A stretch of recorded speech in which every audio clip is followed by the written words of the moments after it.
Amish boy vanished while playing outside. 27 years later, a renovation team finds this under the floor. The crowbar bit into the old wooden plank with a sound like breaking bones, and Tom Bradley knew immediately that something was wrong. He had been renovating houses for 23 years, but the floor of the abandoned farmhouse on Mill Hollow Lane felt different under his tools. The wood was too thick, too deliberately placed, sealed with rusty nails that looked like they had been hammered in with desperate urgency rather than careful craftsmanship. When the plank finally gave way and clattered to the floor, Tom found himself staring into a shallow cavity that shouldn't have existed. There, nestled in the dark earth beneath the house, were three objects that made his blood run cold. A small leather shoe, perfectly preserved as if it had been taken off yesterday. A paper toy, folded into the shape of a star, yellowed with age but still holding its careful creases. And a wool cap, the kind that Amish mothers knitted for their children during the long Pennsylvania winters. But it was what lay beneath these items that made Tom drop his crowbar and reach for his radio with shaking hands. Bones. Small bones wrapped in what looked like the remains of a child's quilt, positioned as if someone had been trying to sleep in the narrow space under the floorboards. The bones of a child who had been hidden beneath this house for God only knew how long. "We need police out here," Tom radioed to his foreman, his voice barely above a whisper. "We found something. We found someone." As Tom knelt beside the opening in the floor, one of his crew members walked over to see what had caused the delay. Jake Martinez was a local man who had lived in Lancaster County his entire life, and when he saw what Tom had uncovered, his face went white as paper. "It's him," Jake whispered, his voice filled with a terrible certainty. "It's Samuel Yoder." The name meant nothing to Tom, who had moved to Pennsylvania from Ohio just 5 years earlier. But for Jake and anyone else who had grown up in this quiet corner of Amish country, Samuel Yoder was a ghost story that had haunted the community for 27 years. He was the 8-year-old boy who had vanished while playing outside his family's farmhouse on June 15th, 1997, disappearing so completely that some people wondered if he had ever existed at all. Now, as police sirens wailed in the distance and Tom's renovation crew stood in stunned silence around the hole in the floor, it seemed that Samuel Yoder had finally been found. But the discovery raised more questions than it answered. How had an 8-year-old boy ended up buried beneath the floorboards of his own home? Who had put him there? And why had his disappearance been covered up for nearly 3 decades? The story of Samuel Yoder began on a golden summer morning in 1997, when the Pennsylvania countryside was painted green with corn and the air smelled of fresh hay and wild roses. The Yoder farmhouse sat at the end of Mill Hollow Lane, a white clapboard building surrounded by apple trees and vegetable gardens that had been tended by the same family for 3 generations. 8-year-old Samuel was the youngest of 4 children, a bright and curious boy with dark hair and eyes that seemed to take in everything around him. He was smaller than most boys his age, which made his parents worry about him playing too far from the house. But Samuel was fearless in the way that only children can be. He climbed trees like a squirrel, caught frogs in the creek with his bare hands, and could make a toy out of anything he found lying around the farm. On the morning of June 15th, Samuel woke early, as he always did, dressed in the plain dark clothes that all Amish children wore, and hurried downstairs for breakfast with his family. His father Aaron was already in the barn, milking the cows, and his older brothers David and Eli were getting ready to help with the morning chores.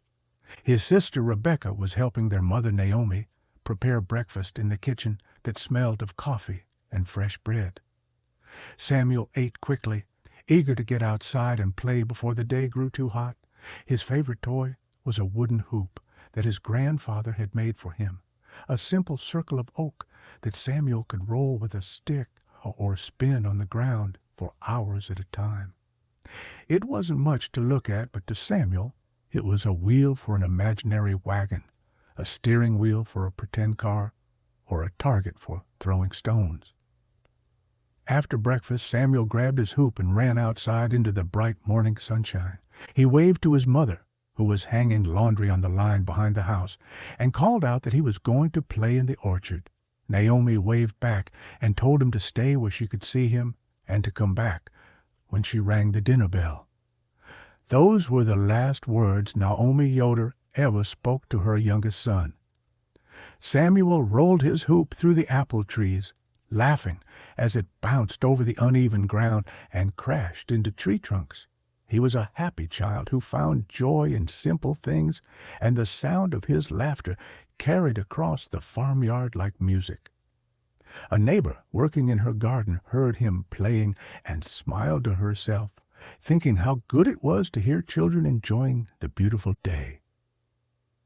But sometime between breakfast and lunch, Samuel Yoder simply vanished. When Naomi rang the dinner bell at noon, calling all her children to come eat, Samuel didn't appear. She walked to the orchard, calling his name, but found only his wooden hoop leaning against the wall of the house. The toy that Samuel never went anywhere without had been carefully placed beside the front door, as if he had set it there before going inside. Naomi searched the house from top to bottom, calling Samuel's name and checking every room, every closet, every place where a small boy might hide or play. But Samuel was nowhere to be found. She ran to the barn to ask Aaron if he had seen their son. But Aaron had been working in the fields all morning and hadn't seen Samuel since breakfast.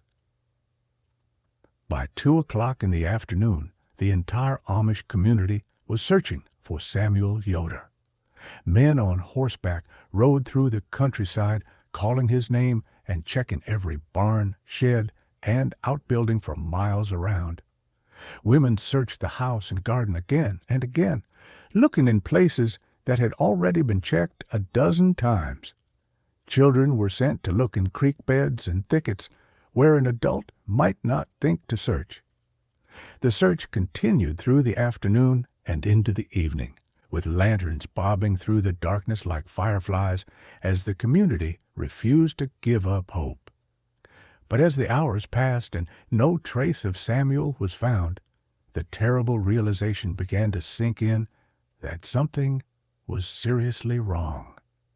Sheriff Eldon Price arrived at the Yoder farm as the sun was setting, bringing with him deputies and search dogs from the county.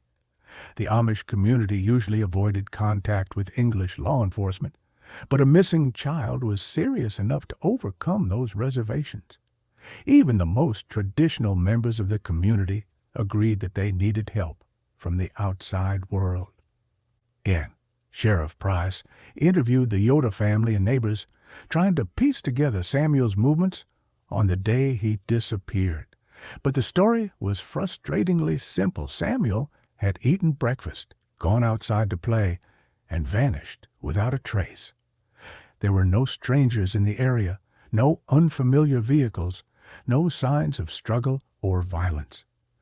The search expanded to include the state police and eventually the FBI, with helicopters flying overhead and search teams combing every inch of the surrounding countryside. The Yoder farm became the center of the largest search operation Lancaster County had ever seen, with hundreds of volunteers joining the effort to find the missing boy. But despite all the searching and all the resources devoted to finding him, Samuel Yoder had disappeared as completely as if he had never existed. The only clue was his wooden hoop, found exactly where Naomi had seen it leaning against the house. To the investigators, the hoop suggested that Samuel had returned to the house for some reason before disappearing, but no one could explain why he would have gone inside in the middle of his favorite game, or where he could have gone from there. The disappearance of Samuel Yoder sent shockwaves through the peaceful Amish community. Children didn't just vanish from farms in Lancaster County. especially not children from respected families like the Yoders. The family was known for their devotion to their faith, their hard work, and their quiet dignity.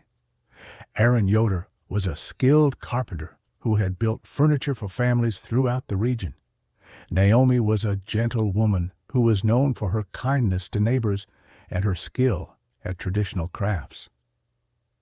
As weeks turned into months with no sign of Samuel, theories began to emerge about what might have happened to him. Some people suspected that he had been kidnapped by strangers, perhaps people who wanted to sell him or harm him in some way. Others thought he might have fallen into a well or creek and drowned, with his body carried away by flowing water. But there was another theory that people whispered about but never spoke aloud. Some wondered if something had happened inside the Yoder house itself, something that the family didn't want to talk about. They noted that Aaron Yoder had become even more withdrawn and quiet after Samuel's disappearance, barely speaking even to his neighbors and friends. They noticed that Naomi had started sleepwalking, wandering through the house at night, as if she was looking for something she couldn't find. Most significantly, people remembered that exactly 1 week after Samuel disappeared, Aaron Yoder had spent an entire day nailing down the floorboards in the front room of the house. When neighbors asked him about it, Aaron said he was trying to keep the cold from rising and prevent drafts from coming up through the floor, but the work seemed strange and urgent, as if Aaron was trying to seal something permanently rather than simply improving his home. The Amish community dealt with Samuel's disappearance according to their traditions and beliefs. The church elders discouraged speculation and gossip, urging people to trust in God's plan and accept that some things were mysteries that humans weren't meant to understand. They refused to allow reporters or television crews to film in their community, and they asked their members not to speak to the media about the case. This silence frustrated law enforcement officials who felt that the Amish reluctance to cooperate with outsiders was hampering their investigation. But Sheriff Price and his team respected the community's wishes and tried to conduct their investigation without disrupting Amish customs and traditions. As the investigation dragged on without results, the media attention gradually faded, and the case became just another unsolved missing person file. Samuel Yoder's disappearance was featured on television shows about missing children and in newspaper articles about unsolved mysteries, but none of the publicity generated any useful leads. The Yoder family struggled to cope with their loss and the ongoing uncertainty about Samuel's fate.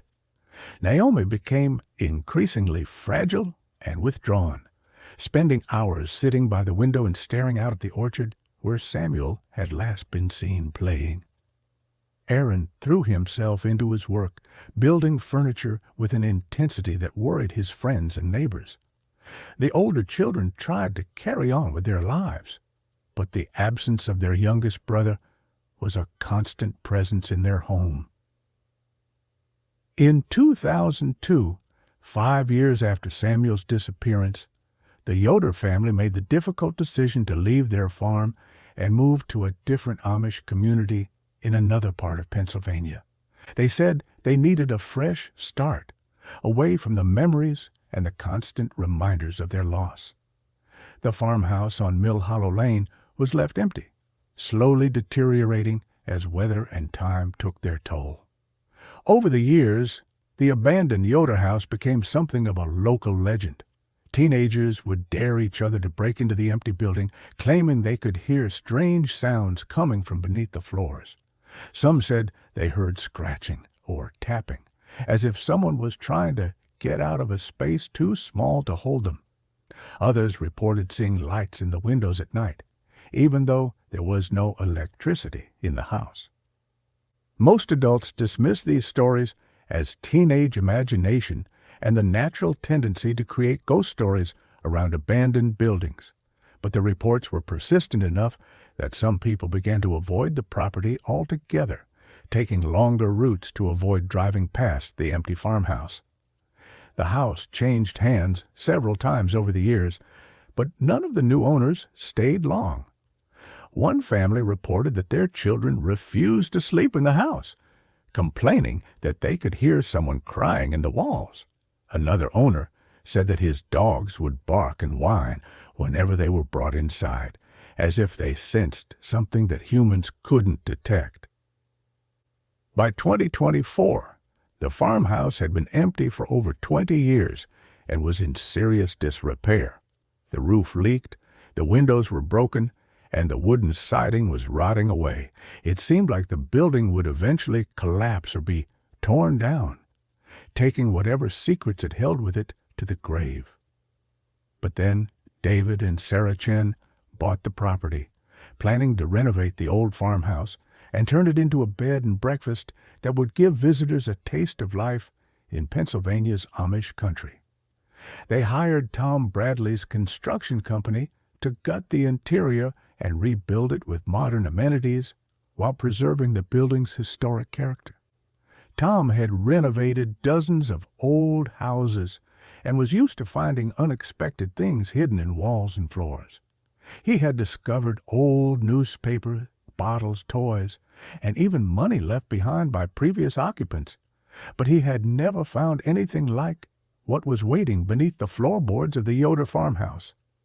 As Tom knelt beside the hole in the floor, staring at the small bones wrapped in a rotting quilt, he realized that he had just uncovered one of the most tragic secrets in Lancaster County history.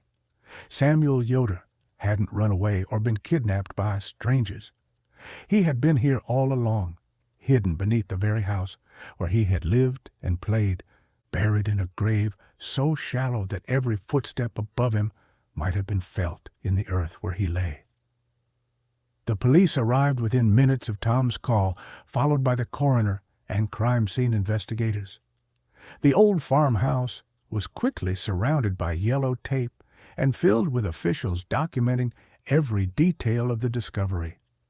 The bones and personal items were carefully removed and transported to the medical examiner's office, where they would be analyzed to confirm what everyone already suspected. As news of the discovery spread through Lancaster County, the Amish community was once again forced to confront the painful mystery of Samuel Yoder's disappearance. But this time, instead of wondering where he had gone, they were asking an even more difficult question: who had put him under the floor of his own home? And why had they kept that terrible secret for 27 years? The answer to that question lay hidden in the past, in the memories of a family that had lived with an unbearable secret for more than a quarter of a century. And as investigators began to piece together the truth about what had happened to Samuel Yoder, they would uncover a story of fear, shame, and desperate choices that had destroyed one family while hiding the truth from everyone else. But first, they would have to understand what life had been like in the Yoder household on that June day in 1997, and what could have driven a family to make the terrible decision to bury their own child beneath the floorboards of their home. The truth, when it finally emerged, would be more heartbreaking than anyone could have imagined. The medical examiner's report confirmed what everyone already knew, but no one wanted to believe. The bones found beneath the floorboards belonged to Samuel Yoder, the 8-year-old boy who had vanished from his family's farm 27 years earlier. Dental records provided absolute identification, and carbon dating confirmed that the remains had been under the floor since approximately 1997. But the report also revealed details that made the case even more disturbing and mysterious. Samuel had died from blunt force trauma to the head, a single devastating blow that would have killed him almost instantly. The injury was consistent with a fall or with being struck by a heavy object, but there was no way to determine exactly what had caused the fatal wound. Perhaps most unsettling was a small detail that seemed to make no sense at first. Traces of sugarcane molasses were found under Samuel's fingernails, as if he had been eating something sweet or had touched something sticky shortly before he died. The molasses was old and degraded, but chemical analysis confirmed that it was the same type used in traditional Amish cooking. Dr. Patricia Rodriguez, the forensic pathologist who examined the remains, had never seen a case quite like this one. The careful placement of the body under the floorboards suggested that someone had tried to give Samuel a proper burial, wrapping him in a quilt and positioning him as if he was sleeping. But the location of the burial was deeply disturbing, hidden beneath a house where people continued to live and walk for years after his death. Someone wanted to keep this child close, Dr. Rodriguez explained to Detective Lisa Martinez, who had been assigned to investigate the case. But they also wanted to hide what had happened to him. It's a combination of love and fear that I've rarely encountered in my career. Detective Martinez had worked dozens of cold cases during her 15 years with the Lancaster County Sheriff's Department, but the Samuel Yoder case presented unique challenges. Most of the people who had been involved in the original investigation were dead or retired, and the Amish community's traditional reluctance to cooperate with law enforcement made it difficult to gather information. But Martinez was determined to find out what had really happened to Samuel Yoder, and she began by tracking down everyone who had been connected to the case in 1997. Retired Sheriff Eldon Price, now 82 years old and living in a nursing home, still remembered the case clearly despite his advanced age. "That boy's disappearance never made sense to me," Price told Martinez during their interview. "Children don't just vanish from their own front yards, especially not Amish children who are taught to stay close to home. I always suspected that something had happened inside that house, but I could never prove it." Price shared his old case files with Martinez, including interview notes and evidence reports that painted a picture of a family in crisis. The Yoder parents had been cooperative during the investigation, but Price had noted that they seemed unusually nervous and evasive when asked about Samuel's activities on the day he disappeared. Aaron Yoder kept insisting that Samuel must have wandered off and gotten lost, Price remembered, but that didn't make sense because the boy was afraid of storms and wouldn't have gone far from the house. And Naomi kept saying that Samuel was a good boy who always did what he was told, but then she couldn't explain why he would have left his hoop behind. Martinez also interviewed Jake Martinez, the construction worker who had recognized Samuel's name when the remains were discovered. Jake had been 11 years old in 1997 and had lived on a neighboring farm, which made him one of the last people to see Samuel alive. "I was helping my dad in the barn that morning," Jake remembered. "Samuel waved at me from the orchard, and I waved back. He seemed happy, just playing with his hoop like always. But then later, when all the adults were looking for him, I remembered something else." According to Jake, he had seen Samuel walking back toward his house around mid-morning, carrying something in his hands and looking upset about something. The boy had appeared to be crying, though Jake couldn't be sure from the distance between their properties. "I told my parents about it at the time," Jake said, "but they said I must have been mistaken because nobody saw Samuel go back to the house. They thought maybe I was confused about what day it was or something, but I remember it clearly because Samuel looked sad, and that was unusual for him." This information hadn't been included in the original police reports, apparently because Jake's parents had dismissed it as childhood confusion. But Martinez realized that Jake's memory might be crucial to understanding what had happened to Samuel on the day he died. Martinez decided to track down the surviving members of the Yoder family, though she knew it would be a delicate and difficult process. Aaron Yoder had died in 2017, taking whatever secrets he might have known to his grave. But Naomi was still alive, now 68 years old, and living with her daughter Rebecca in a small Amish community in Ohio. Finding Naomi proved to be challenging, as she had remarried after Aaron's death and taken her new husband's name. But Martinez eventually located her through church records and contacted her through a local pastor who served as an intermediary between the Amish community and outside authorities. Naomi's response to the news that Samuel's body had been found was immediate and heartbreaking. She sent a handwritten letter through the pastor, written in the careful script that Amish children learned in their one-room schoolhouses. "I have been waiting for this day for 27 years, Naomi wrote. "I knew that someday Samuel would be found, and I have prayed every night that when that day came, people would understand that we loved him and never meant for any of this to happen." The letter continued with details that no one outside the Yoder family had ever known. According to Naomi, Samuel had indeed returned to the house on the morning he disappeared, just as Jake had remembered seeing. He'd come inside to get a book that he wanted to take outside with him, one of the few children's books that the family owned. Samuel loved that book, Naomi wrote. It was about a little boy who went on adventures with his grandfather. He would carry it everywhere and ask me to read it to him over and over. He said he wanted to take it to the orchard so he could look at the pictures while he played.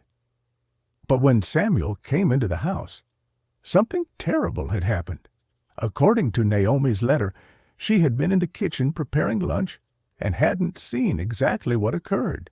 She had heard a loud crash from the front room, followed by the silence that seemed to go on forever.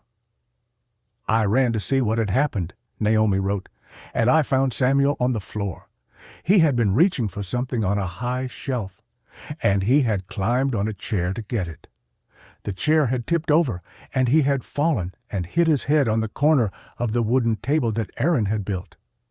Naomi described the panic and horror that had followed her discovery of Samuel's body.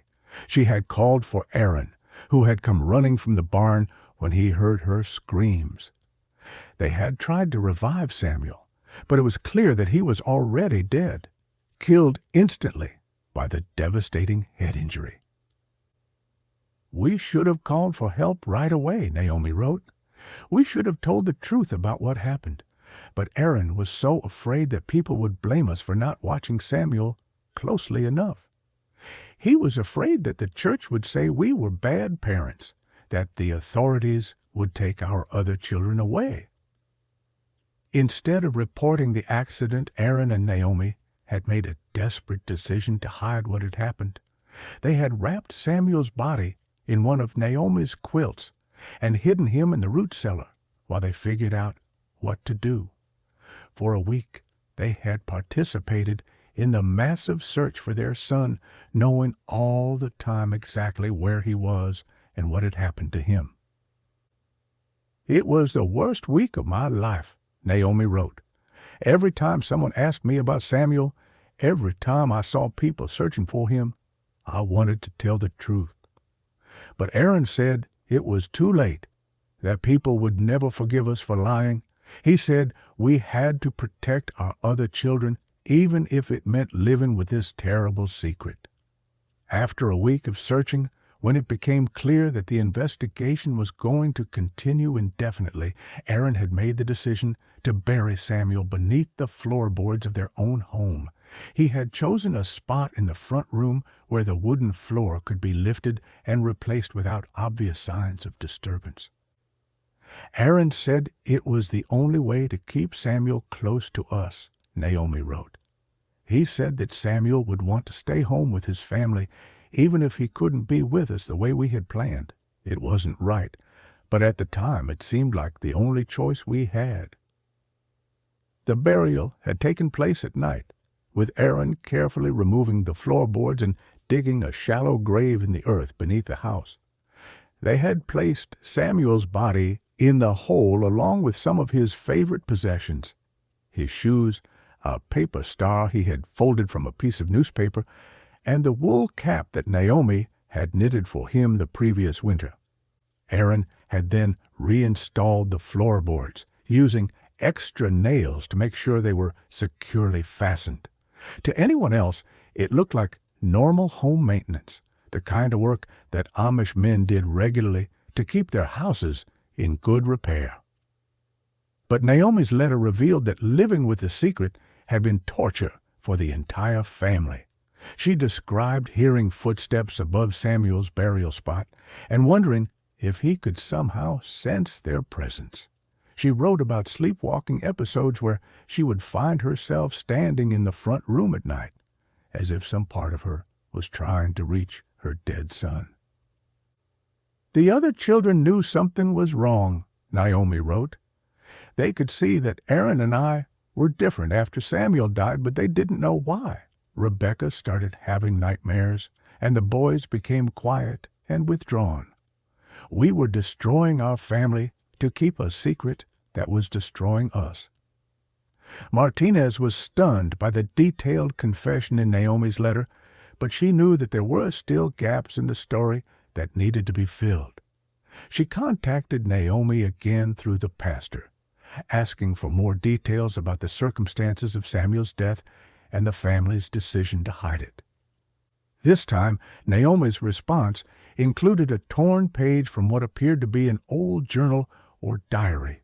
The handwriting was shaky and difficult to read, but the message was clear. He knows the floor is wrong. He hears it. The journal entry was dated several months after Samuel's death, and it suggested that Naomi had been struggling with guilt and possibly hallucinations related to her son's burial beneath their home. Other entries, written over a period of years, painted a picture of a woman slowly being driven to madness by the weight of her secret. Martinez realized that she needed to learn more about Aaron Yoder and his role in the cover-up. She discovered that Aaron had been known throughout the community as a skilled carpenter who specialized in building custom furniture and cabinets. Several people mentioned that he was particularly good at creating hidden compartments and secret storage spaces in the pieces he built. This information took on new significance when Martinez learned about Aaron's last will and testament, which had been filed with the county clerk's office when he died in 2017. Most of the document was standard legal language about distributing his property to his surviving family members. But at the very end, Aaron had included a strange and cryptic statement that no one had understood at the time. "Return the child to the orchard," Aaron had written in his own handwriting. "God forgive me for what I did to keep our family together. The boy should rest where he played, not where he fell." The will provided no explanation for this statement, and Aaron's family had assumed it was the confused rambling of an old man facing his own mortality. But now, in light of the discovery of Samuel's remains, the meaning was chillingly clear. Aaron had been asking his family to move Samuel's body from beneath the house to a proper grave, though he had never been able to tell them directly what he was asking them to do. Martinez also found evidence that Aaron's guilt over Samuel's death and burial had affected him for the rest of his life.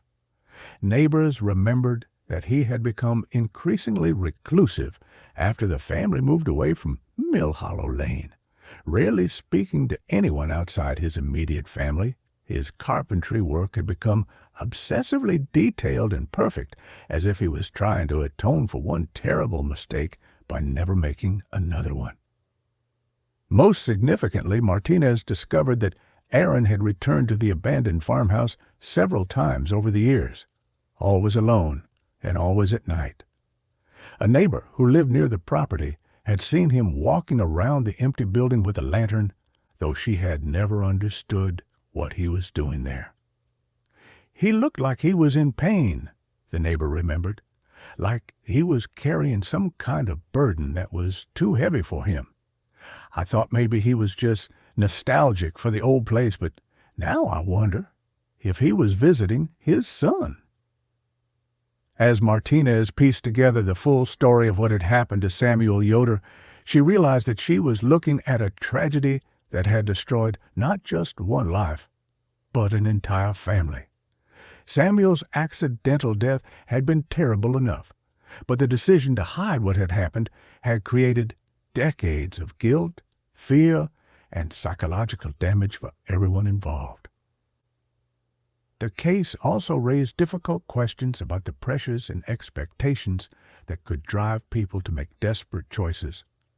The Yoder family had been so afraid of judgment and consequences that they had chosen to live with an unbearable secret rather than face the truth about their son's death. Martinez understood that she would never be able to prosecute anyone for Samuel's death, since it had clearly been an accident and the people responsible for covering it up were either dead or had already suffered enough. But she felt that the community deserved to know the truth about what had happened, and that Samuel deserved to have his story told honestly and completely. The investigation had revealed that Samuel Yoder hadn't been murdered by strangers or killed by family members in a fit of rage. He had died in a tragic accident, the kind of thing that could happen to any active child in any family. But the fear and shame that had followed his death had created a cover-up that was in some ways more tragic than the original accident. As Martinez prepared to close the case and release Samuel's remains to his family for proper burial, she reflected on the price that secrets could exact from the people who kept them.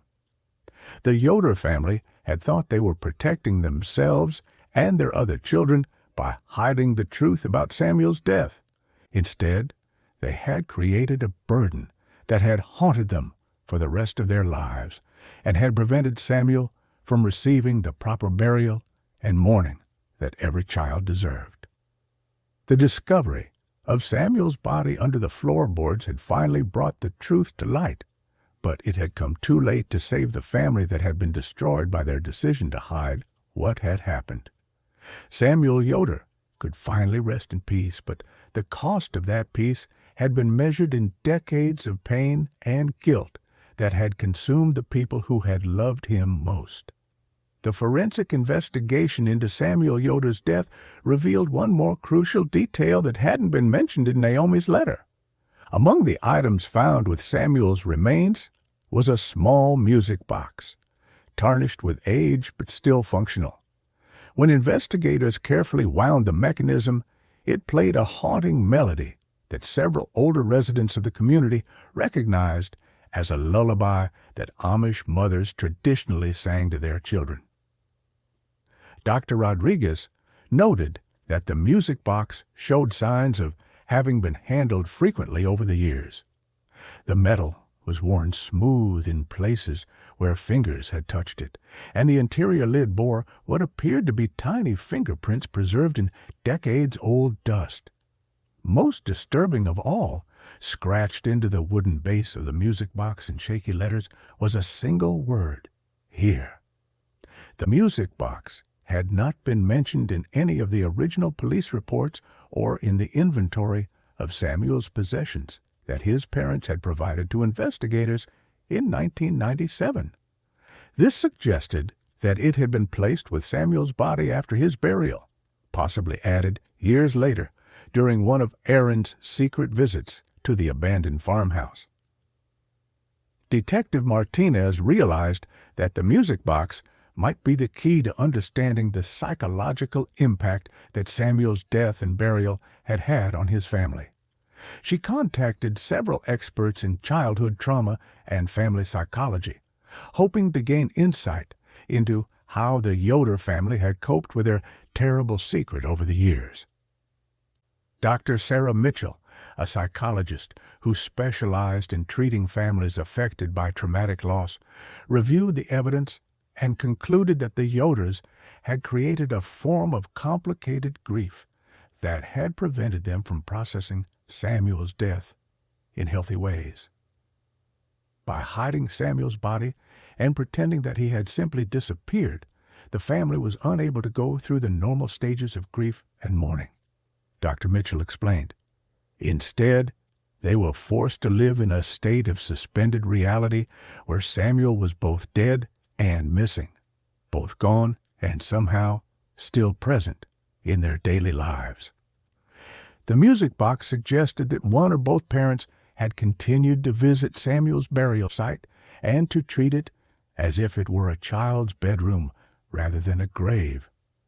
The placement of the music box, the careful arrangement of Samuel's possessions, and the scratched word "here" all pointed to someone who was trying to comfort a dead child and to maintain a connection with him, despite the barriers created by secrecy and deception.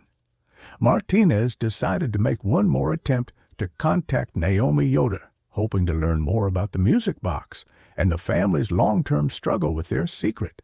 This time, she traveled to Ohio personally to meet with Naomi and her daughter Rebecca, working through local church leaders to arrange a respectful and culturally appropriate interview. The meeting took place in the home of an Amish bishop who had agreed to facilitate the conversation and ensure that Naomi's religious and cultural needs were respected. Martinez was struck by how much Naomi had aged since the few photographs that existed from 1997. She was a small, frail woman with white hair and eyes that seemed to hold decades of sadness. Naomi confirmed that the music box had indeed been added to Samuel's burial site years after his death. She explained that it had been Samuel's favorite possession, a gift from his grandmother that had played the same lullaby every night as he fell asleep. "I couldn't bear the thought of Samuel being alone under there," Naomi said, her voice barely above a whisper. "I knew it was wrong, but I would go to the house at night sometimes and play the music box for him. I would sit on the floor above where he was buried and wind the music box, hoping that somehow he could hear it." Naomi revealed that these midnight visits had become a compulsion that she couldn't control, particularly during the first few years after Samuel's death. She would walk the 3 miles from their new home to the abandoned farmhouse, let herself in through a window that Aaron had left unlocked, and spend hours sitting in the front room above Samuel's grave. "I would talk to him," Naomi admitted. "I would tell him about his brothers and sister, about the weather, about things that were happening in the community.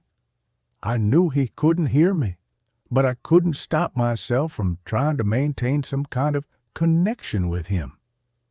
The visits had continued even after the family moved to Ohio in 2002.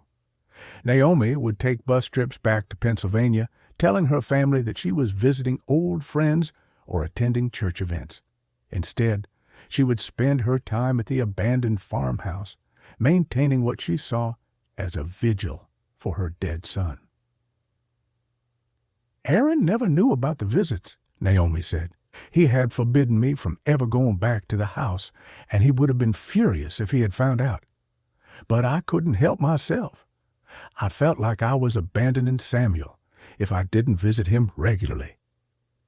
The visits had only stopped when Naomi became too old and frail to make the journey alone. The music box had been left with Samuel during her final visit in 2015, along with a scratched message that confirmed his location for anyone who might eventually find him. Rebecca Yoder, now a middle-aged woman with children of her own, provided additional insight into how Samuel's death had affected the surviving family members. She confirmed that the other children had known something was terribly wrong after Samuel's disappearance, even though they hadn't been told the truth about what had happened. "We could see that our parents were different," Rebecca said. "Mother would cry at night when she thought we were asleep, and Father became so quiet that sometimes he wouldn't speak for days at a time. The house felt wrong somehow, like there was something bad living in it with us." Rebecca also described how the children had developed their own theories about what had happened to Samuel, since the adults refused to discuss his disappearance in any detail. Some thought he had been kidnapped by English people who wanted to steal Amish children. Others believed he had fallen into a well or been attacked by wild animals. But I always felt like Samuel was still in the house somehow, Rebecca admitted. I would hear creaking sounds at night that seemed to come from the front room, and sometimes I thought I could hear someone crying very quietly. My brother said I was imagining things, but I was convinced that Samuel was trying to tell us something. The children's instincts had been more accurate than anyone had realized at the time. Samuel had indeed been in the house with them, buried just a few feet beneath where they walked and played every day.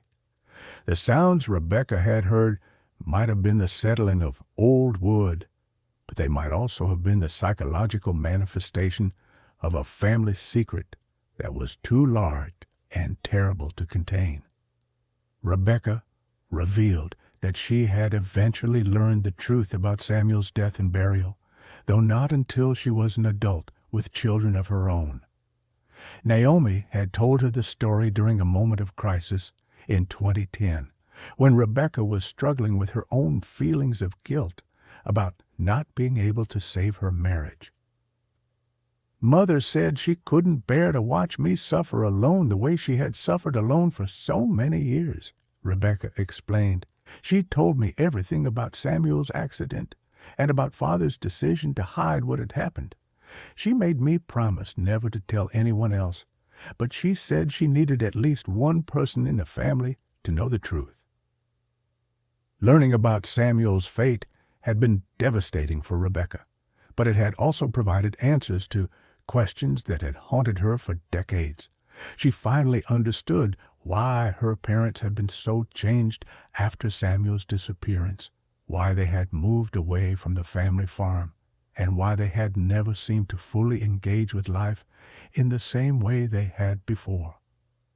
I was angry at first, Rebecca said, angry that they had lied to us for so many years, angry that they had let us worry and wonder about Samuel when they knew exactly what had happened to him. But I also understood why they had made the choices they did. They were trying to protect the family, even though their protection ended up hurting us in different ways. Rebecca had kept the secret for 14 more years, until Detective Martinez's investigation finally brought the truth to light. She expressed relief that the family would no longer have to carry the burden of their secret, but also sadness that her father had died without ever being able to openly grieve for Samuel or seek forgiveness for his role in the cover-up. The interview with Naomi and Rebecca provided Martinez with the final pieces of the puzzle surrounding Samuel Yoder's death and disappearance, but it also raised new questions about how to handle the resolution of the case in a way that would respect the family's suffering while providing closure for the community that had spent decades wondering what had happened to the missing boy. Martinez consulted with the district attorney's office about whether any charges should be filed in connection with Samuel's death and burial. The statute of limitations for most potential crimes had long since expired, and the prosecutors agreed that pursuing charges against an elderly woman who had already suffered enormously would serve no useful purpose. This was clearly a tragic accident followed by a series of very poor decisions made by people who were grieving and afraid. The district attorney concluded, "While we don't condone the cover-up, we understand that the family has already paid a terrible price for their choices. Our focus should be on providing closure and helping them find peace." The decision was made to release a public statement explaining the circumstances of Samuel's death and the discovery of his remains, while emphasizing that no criminal charges would be filed. The statement acknowledged the family's suffering and the community's long search for answers, while also noting that the case served as a reminder of the importance of seeking help during times of crisis rather than trying to handle tragedies alone. The Amish community's reaction to the news was complex and varied. Some people expressed anger that the Yoder family had allowed the massive search effort to continue while knowing that Samuel was already dead. Others felt deep sympathy for parents who had been driven to desperate measures by their fear and grief. Bishop Samuel Stoltzfus, who now led the church district where the Yoders had lived, issued a statement calling for forgiveness and understanding rather than judgment. He acknowledged that the family had made serious mistakes, but he also emphasized the Christian duty to show mercy to those who were suffering. "We cannot undo what was done 27 years ago," the bishop said, "but we can choose how we respond to this revelation with love and forgiveness rather than anger and condemnation." The Yoder family has carried a terrible burden for most of their lives, and our role now is to help them find peace and healing. The practical question of what to do with Samuel's remains was resolved when Naomi requested that he be buried in the family plot at the Amish cemetery where Aaron was already interred. She wanted Samuel to finally rest beside his father, despite the complicated relationship between them that had been shaped by the secret they had shared. The burial was arranged as a private ceremony with only immediate family members present. There was no funeral service or public gathering, in keeping with Naomi's wishes and the family's desire to grieve quietly without media attention or community speculation. Samuel's gravestone was simple and understated, bearing only his name, his birth and death dates, and the single word "found." The marker acknowledged that Samuel had been lost for 27 years before finally being returned to his family and his community. The discovery and burial of Samuel Yoder's remains brought closure to one of Lancaster County's most enduring mysteries, but it also raised broader questions about how communities and families deal with trauma and loss. The case illustrated how fear and shame could drive people to make choices that caused more harm than the original tragedy they were trying to hide. Mental health professionals who studied the case noted that it highlighted the importance of providing support and resources to families dealing with accidental deaths, particularly in communities where cultural or religious factors might discourage people from seeking outside help. The Yoder family's tragedy shows what can happen when people feel they have no choice but to handle a crisis alone. Dr. Mitchell observed, "If they had felt safe reaching out for help and support, Samuel's accident could have been handled openly and honestly, allowing the family to grieve properly and the community to provide comfort and assistance." The case also demonstrated the long-term psychological effects of keeping traumatic secrets. Naomi's compulsive visits to Samuel's burial site, Aaron's increasing isolation and guilt, and the children's sense that something was fundamentally wrong in their family all illustrated the ways that hidden trauma could damage relationships and mental health for decades. Educational programs developed in response to the Samuel Yoder case emphasized the importance of honest communication about accidents and tragedies, even when the truth was difficult or painful. These programs were designed to help families understand that seeking help after a crisis was a sign of strength rather than weakness, and that communities could provide support and forgiveness even in the most difficult circumstances. The abandoned farmhouse on Mill Hollow Lane remained empty after Samuel's remains were discovered and removed. David and Sarah Chin, the couple who had planned to renovate it into a bed and breakfast, decided that the building's tragic history made it unsuitable for their intended purpose. They donated the property to the county, which planned to demolish the structure and convert the land into a memorial park. The demolition of the house was carried out carefully and respectfully, with particular attention paid to the area where Samuel had been buried. The floorboards were removed and burned in a ceremonial fire, symbolically releasing the family secret and Samuel's spirit from the place where they had been trapped for so long. Local craftsmen, many of them from the Amish community, volunteered their time to create a small memorial garden on the site where the house had stood. The garden featured native plants and flowers that would bloom throughout the growing season, creating a peaceful place where people could reflect on the importance of truth, forgiveness, and community support. A simple wooden bench was placed in the center of the garden, inscribed with a quote from Psalm 121 that had been found in the Bible discovered with Samuel's remains. "He will not let your foot slip." The inscription served as a reminder that even in the darkest times, faith and community could provide stability and hope.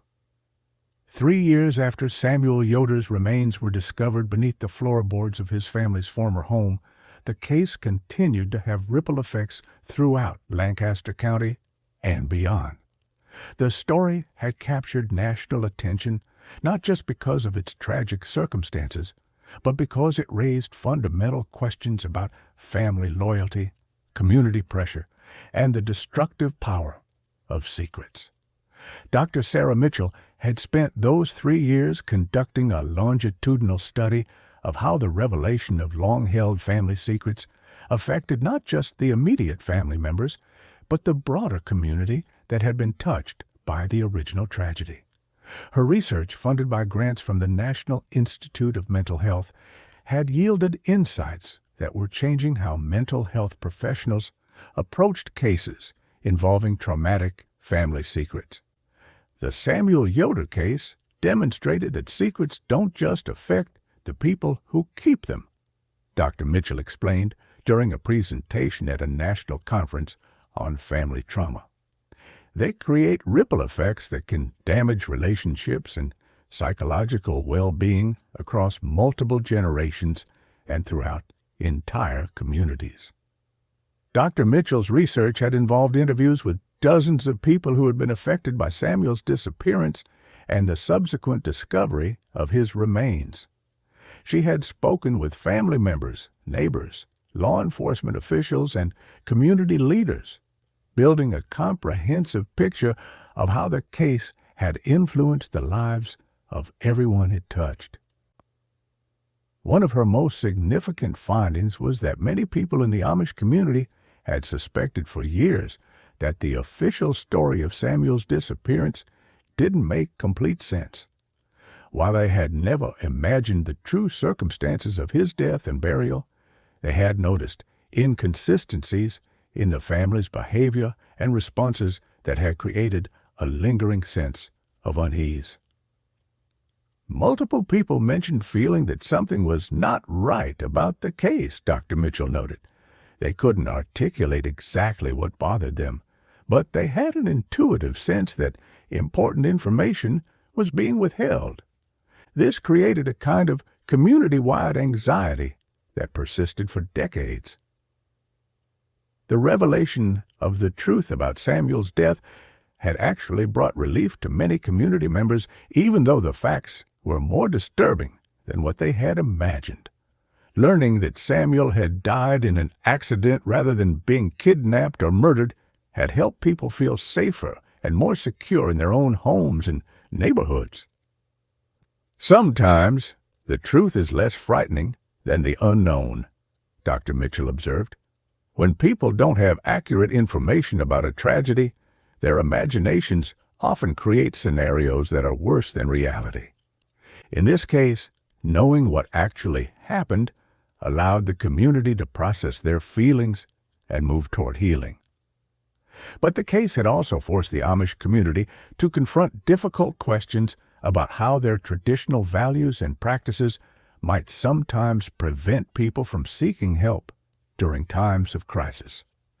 Church leaders had engaged in extensive discussions about how to maintain their cultural identity while also ensuring that families felt safe reaching out for assistance when they needed it. Bishop Samuel Stoltzfus had become a leading voice in these conversations, using Samuel's story as an example of how fear and shame could drive people to make choices that ultimately caused more harm than good. He had worked with mental health professionals to develop culturally appropriate resources for Amish families dealing with trauma and loss. Our traditions teach us to be self-reliant and to handle our problems within the community, Bishop Stoltzfus explained during an interview with Dr. Mitchell. But Samuel's case showed us that sometimes those traditions can become barriers that prevent people from getting the help they need. We've had to learn how to balance our values with practical wisdom about when to seek outside assistance. The bishop had established new protocols for church leaders to follow when families experienced traumatic events. These protocols emphasized the importance of providing emotional and spiritual support, while also connecting families with professional resources when appropriate. We've learned that asking for help is not a sign of weak faith, the bishop said. Sometimes God provides help through doctors, counselors, and other professionals. Our job is to support our members in finding healing, not to make them suffer alone. The changes within the Amish community had been gradual and sometimes controversial, with some members arguing that traditional ways were being abandoned in favor of modern approaches. But younger Amish parents, particularly those who had children close to Samuel's age, had generally embraced the new resources and perspectives. Rebecca Yoder had become an unofficial advocate for mental health awareness within the Amish community, sharing her family's story at church gatherings and community meetings. She spoke about the importance of honest communication within families and the dangers of allowing shame and fear to prevent people from seeking help. "I don't want any other family to go through what we went through," Rebecca said during one of these presentations. Samuel's death was a terrible accident, but the real tragedy was that we felt we couldn't tell the truth about what happened. If we had been able to reach out for help and support, our family might have been able to heal instead of being destroyed by our secret.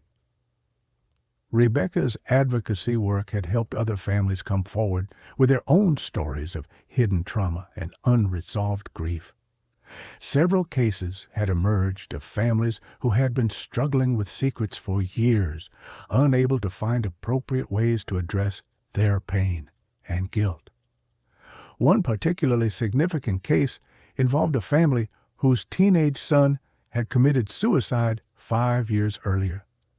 They had told the community that he had died in a farming accident, unable to face the stigma and shame they associated with mental illness and suicide.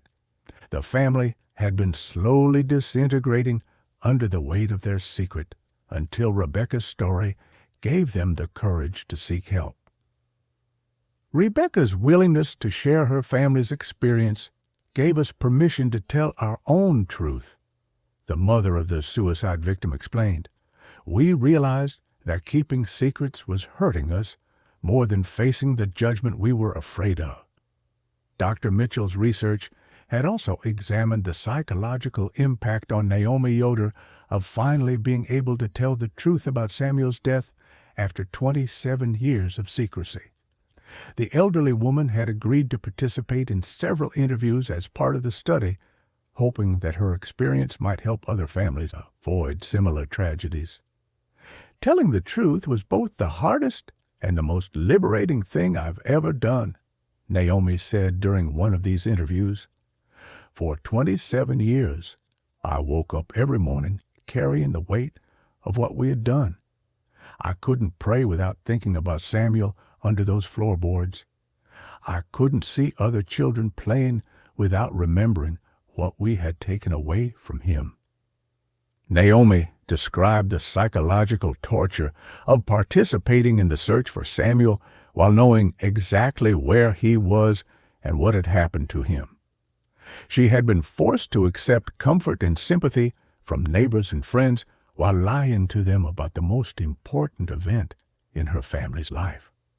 The hardest part was watching other people worry about their own children because of Samuel's disappearance. Naomi said, "Parents became more protective and fearful because they thought there was a danger in our community that had taken Samuel. I knew I was responsible for that fear, but I couldn't bring myself to tell the truth." Naomi also revealed that she had attempted suicide twice during the years following Samuel's death, unable to bear the guilt and isolation created by the family secret. Only her concern for her surviving children had prevented her from completing these attempts.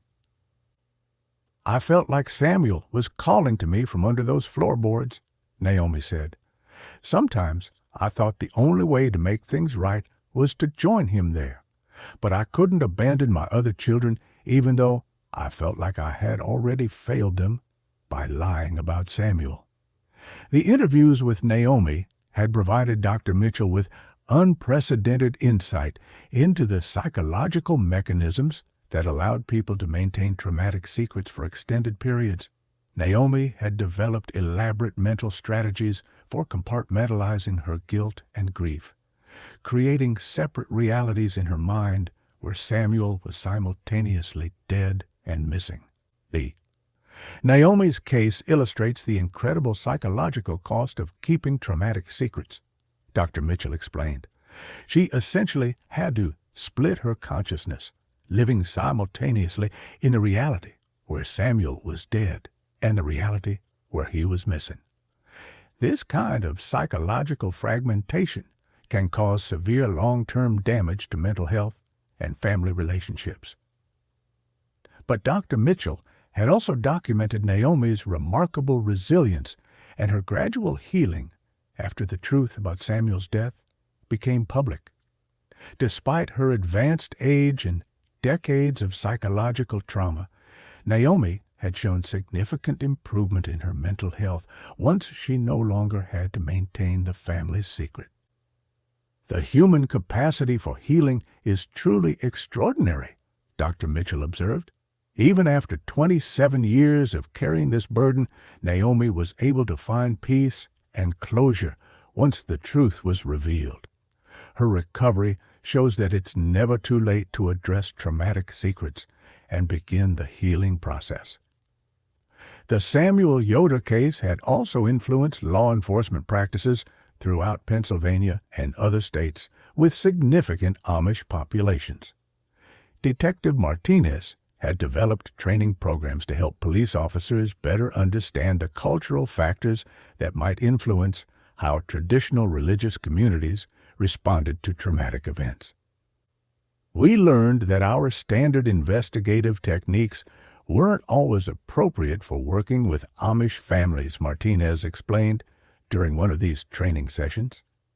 "We needed to understand their cultural values and religious beliefs in order to build trust and gather accurate information."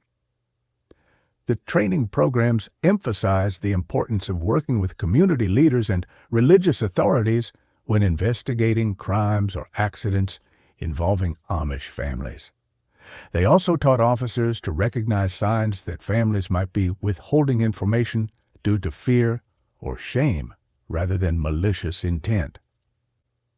The Yoder case taught us that sometimes people lie not because they're trying to obstruct justice, but because they're terrified of the consequences of telling the truth. Martinez said, "Our job is to create an environment where families feel safe being honest, even when the truth is painful or embarrassing." Several other law enforcement agencies had adopted similar training programs, recognizing that the challenges illustrated by Samuel's case extended beyond the Amish community to other traditional religious groups and immigrant communities that might be reluctant to trust outside authorities. The case had also influenced academic research in fields ranging from forensic psychology to religious studies. Universities across the country had developed case studies based on Samuel's story, using it to teach students about the complex relationships between culture, religion, trauma, and mental health. Professor David Chen at Penn State University had written extensively about the case as an example of how cultural values could sometimes conflict with practical needs for professional assistance. His research had helped mental health professionals develop more culturally sensitive approaches to working with traditional religious communities. The Samuel Yoder case shows us that we can't apply one-size-fits-all solutions to trauma and mental health issues, Professor Chen explained. We need to understand how cultural and religious factors shape people's responses to crisis and develop interventions that respect those factors while still providing effective help. The memorial garden that had been created on the site of the former Yoder farmhouse had become a place of pilgrimage for people dealing with their own family secrets and traumatic losses. Visitors left flowers, toys, and handwritten notes expressing their own struggles with guilt, grief, and the challenges of maintaining family relationships in the face of difficult truths. The garden's guest book contained hundreds of entries from people who had been moved by Samuel's story and had found comfort in the peaceful setting. Many visitors wrote about their own experiences with family secrets, expressing gratitude for Samuel's story and the reminder that healing was possible even after decades of pain. Samuel's story gave me the courage to tell my own family the truth about something that happened 30 years ago, one visitor wrote. I had been carrying this secret for so long that I thought it would kill me. But seeing how Naomi found peace after telling the truth about Samuel made me realize that honesty was the only path to healing. Another entry read, I brought my children here to teach them about the importance of telling the truth, even when it's scary. Samuel's story shows them that secrets can hurt more than the truth ever could. The garden had also become a place where families could come together to address their own traumatic experiences in a supportive and peaceful environment. Several families had used the space for their own healing ceremonies, finding comfort in the knowledge that they were not alone in their struggles. On the 5th anniversary of Samuel's discovery, the community held a special memorial service in the garden. The service was attended by representatives from multiple religious denominations, law enforcement agencies, mental health organizations, and advocacy groups for missing children. Bishop Stoltzfus delivered a sermon that focused on the themes of forgiveness, healing, and the importance of community support during times of crisis. He spoke about how Samuel's story had changed his own understanding of pastoral care and the responsibilities of religious leaders to their congregations. Samuel's tragedy taught us that sometimes the greatest act of faith is admitting that we need help. The bishop said, God doesn't expect us to carry our burdens alone. He provides us with communities, professionals, and resources to help us through our darkest times. Dr. Mitchell presented her research findings during the service, emphasizing how the case had contributed to better understanding of family trauma and the development of more effective interventions for families dealing with secrets and grief. Samuel's legacy is not just in the pain his family endured, but in the healing that his story has made possible for others, Dr. Mitchell said. His death was a tragedy, but the eventual revelation of the truth has helped countless families find the courage to address their own traumatic secrets. Naomi Yoder, now 71 years old and in declining health, attended the service with the support of her daughter Rebecca and other family members. She had written a statement that was read aloud by Bishop Stoltzfus, since she was too frail to speak publicly herself. I want Samuel to be remembered not for how he died or how we failed him, but for the joy he brought to our lives during his short time with us. Naomi's statement read, He was a happy child who loved to play and laugh and explore the world around him. If his story can help other families avoid the mistakes we made, then perhaps some good can come from our tragedy.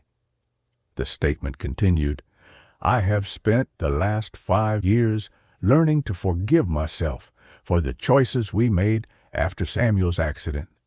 I know now that we acted out of fear and love, even though our actions caused more harm than good. I pray that other families will have the courage to seek help when they need it, rather than trying to handle their burdens alone. As the service concluded and visitors began to leave the memorial garden, many people lingered to read the inscriptions on the wooden bench and to reflect on the lessons that Samuel's story had taught them. The bench bore the words from Psalm 121 that had been found with Samuel's remains, but it also included a new inscription that had been added for the anniversary service. In memory of Samuel Yoder, the new inscription read, and all children whose voices were silenced too soon.